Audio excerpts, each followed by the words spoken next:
Hey y'all, today we're going to be planting or transplanting some sunflowers, and I thought I'd take you along with me. So come on, let's get started. Alright, so here we have some sunflowers, and this over here is borage. But all of these we started from seed the exact same day, 10 days ago. These right here, the big ones on this side, let me see if I can get the plug out and show you. This is an American Giant sunflower. These came from Hoss Tools. We just shot them with nutrients, and yeah, they went a little crazy on us. So these are American Giant sunflowers. Right here is American Beauty sunflowers, and over here is some Russian mammoths. So we have 3 different kinds of sunflowers. We started these things in pity pots, and I have one here. We started these things in the little pity pellets. And you guys know what pity pellets are. They start off like a little disc, and you drop your seed in there. We like using these things because the roots, even though they come out, you can move these things around and water them, pretty much do what you need to do without causing a whole lot of shock, because the roots are already used to being out of that pod anyway, so it don't really cause a lot of harm. So we leave them in here until we see roots coming out of these things, especially when we start them early as we have to, this time around. So we're going to go ahead and drop them in some solo cups because it's still just too early, and we're going to show y'all how we do that. Alright guys, let's go ahead and get started. We have our sunflowers here. Over here we have some solo cups y'all hear us talk about all the time.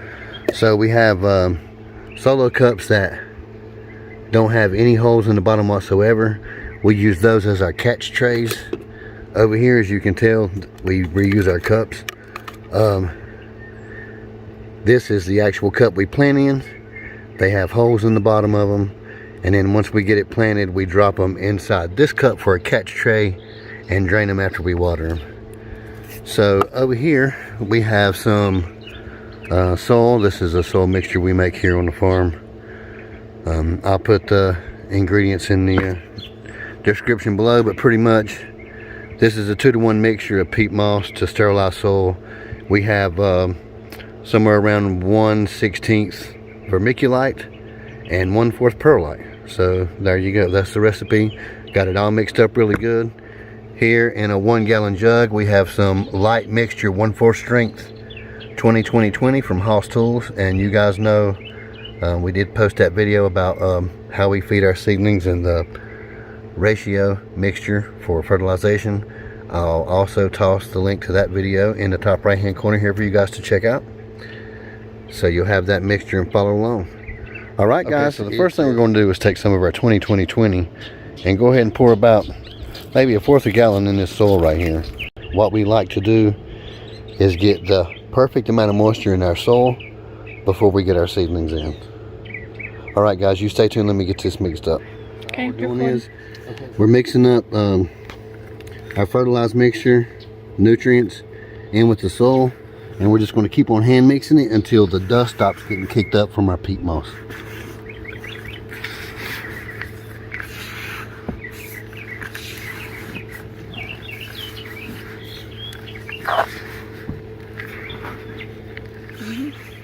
So this right here is what we're looking for, guys. We want it really nice, fluffy, but we also want it to be able to make a shape and compact. So this is what we're going to put in our solo cup.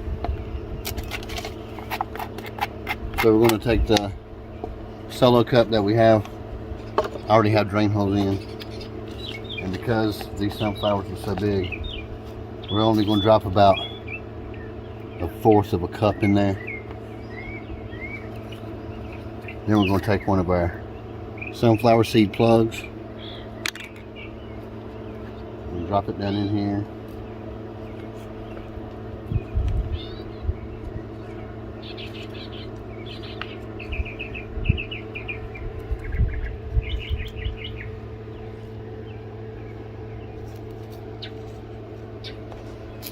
There you go, guys. Now all they need is to hit that sunlight and they'll stand straight up. That's plenty of support. So now we take our cup that has the holes in the bottom and we put them in our solo cup that don't have any holes in the bottom and use it as a catch tray. And then every time we water them, we'll just remove the cup and empty the tray. We'll get a few more done, let y'all guys see what's going on before we end the video. Okay guys, we wanted to make a couple of notes here. After we get our sunflowers in here and we get the soil level topped off, we do water everything in. Even though you did see us make this soil with nutrients and fertilizer there, we still do water them in after we get them in the cups. And the other thing is, we're planning on getting our sunflowers in the ground in the next 7 days. If it would take any longer, it is not a good idea to put these things in solo cups this small, because they're just going to outgrow them in just a few days anyway, and you'll have to step them up. So we're really pushing it past 7 extra days in these cups. But I just thought I'd let you guys know that sunflowers and a few other varieties aren't the best thing to be stepping up in solo cups. You might want to go just a little bit bigger, depending on how much time you have to get your stuff in the garden or out in the ground. So we're going to go ahead and finish getting the rest of these sunflowers in a cup, and we'll show you what they look like at the end of the project. So Bobby jumped in and helped me get a bunch of them started, so figured I'd go ahead and show you guys what they look like in the end result. And with a couple hours sun, they stood right up just like I thought they would. So they'll stay in here for a couple of days and we'll have to get them out. Okay guys, thank you for watching. If you don't mind, click that notification bell so you don't miss anything.